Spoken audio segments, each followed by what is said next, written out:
Préparer sa propre pâte à pizza fait maison, c'est amusant, mais surtout très facile, spécialement avec notre recette de pâte à pizza rapide sans levure. Ce que vous allez faire, la première chose, ça va être de préchauffer le four à 425 degrés. Ensuite, au niveau des ingrédients, dans un grand bol, on va mélanger la farine avec de la poudre à pâte.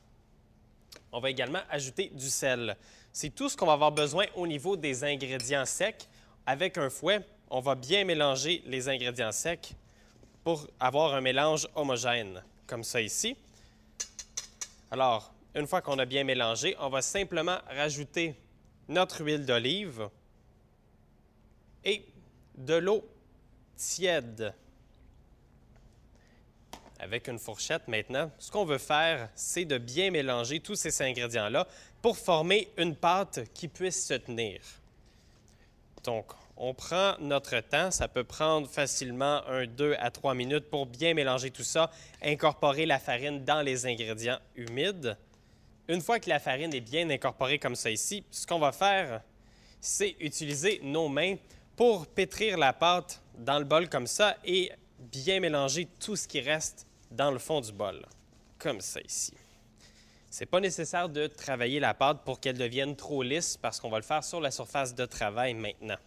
Alors maintenant que tous les ingrédients sont bien incorporés, ce qu'on va faire, on va prendre la pâte et la mettre sur le comptoir, mais juste avant, pour ne pas que ça colle, on va prendre un petit peu de farine, mais tout juste légèrement parce que si on en met trop, la pâte va durcir et on va mettre notre pâte ici.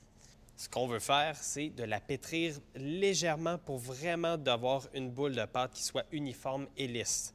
Donc, peut-être une dizaine, quinzaine de secondes jusqu'à ce que vous ayez une boule de pâte lisse. Donc, on voit ici, on a une belle boule de pâte qui est prête. Ce que je vais faire, je vais en prendre la moitié. On va réserver l'autre moitié pour faire une autre pizza. Et on va légèrement refariner la surface de travail, comme ça ici. Et on va prendre un rouleau à pâte qu'on va également fariner légèrement. Alors, on va rouler notre pâte à pizza d'une dimension environ de 12 pouces, tout juste assez pour couvrir notre plaque à pizza ici. Alors, on va bouger la pâte fréquemment sur le comptoir pour empêcher qu'elle colle. Et là, ici, moi, aujourd'hui, je fais une pâte à pizza pour faire une grande pizza en fait ici. Mais si vous voulez en faire de plus petites pâtes pour les enfants et mettre ça sur une plaque à pâtisserie, ça marche aussi très bien. Vous avez simplement à diviser votre pâte en 4 portions et vous allez avoir des pizzas individuelles.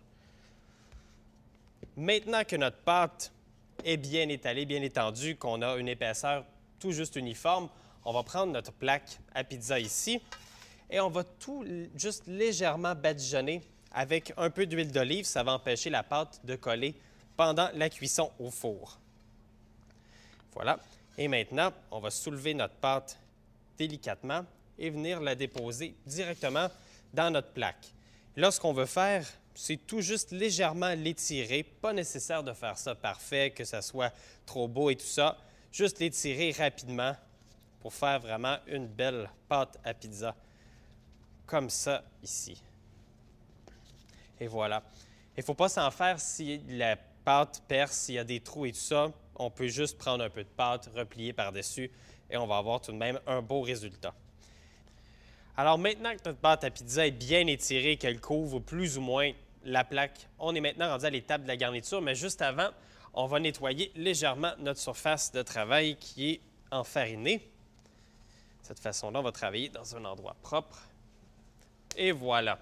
Alors, la pâte est prête maintenant, la garniture. J'utilise aujourd'hui une garniture très classique. Donc, j'ai ici de la sauce tomate. Au niveau de la sauce, c'est réellement à votre choix. Si vous voulez faire votre propre sauce, c'est très facile avec des tomates fraîches qu'on ferait suer avec un peu d'oignon et de l'ail une vingtaine de minutes. Ensuite, on réduit ça en purée. Ou sinon, si vous préférez, sauce tomate du commerce fait très, très bien l'affaire. Donc, ce n'est pas nécessaire de mettre trop de sauce non plus, juste pour couvrir légèrement la pâte comme ça ici, ça va être parfait. Donc, voilà pour la sauce. Ensuite de ça, des belles petites rondelles de pepperoni. Et voilà. Par la suite, personnellement, moi, j'aime bien ajouter un peu de fromage sur le dessus et ensuite rajouter les autres garnitures. Mais la pizza, c'est vraiment personnel. Vous ajoutez la garniture que vous voulez, quand vous voulez l'ajouter. Ce qui est important, c'est d'en faire une qui soit à votre goût. Donc, juste un petit peu de fromage comme ça ici. Par la suite, quelques tranches de champignons blancs, un peu d'oignon rouge émincé. Et encore une fois, cette pizza-là est très traditionnelle, mais si vous voulez peut-être monter ça à un autre niveau et préparer une pizza qui soit un peu plus raffinée ou de luxe, vous pouvez par exemple mettre des garnitures comme du prosciutto, de la roquette. On pourrait faire une belle base de sauce avec du fromage mascarpone, avec un peu de pesto. Ça serait vraiment également très délicieux. Et un dernier morceau juste ici. Et voilà. Et la dernière chose qu'on veut faire avant d'envoyer cette pizza-là au four, c'est de prendre encore une fois un peu d'huile d'olive avec le pinceau et d'aller simplement badigeonner avec un peu d'huile la croûte ici pour vraiment avoir une belle couleur dorée. On va maintenant prendre cette pizza-là, la mettre au four sur la grille du bas, cuire environ une quinzaine de minutes.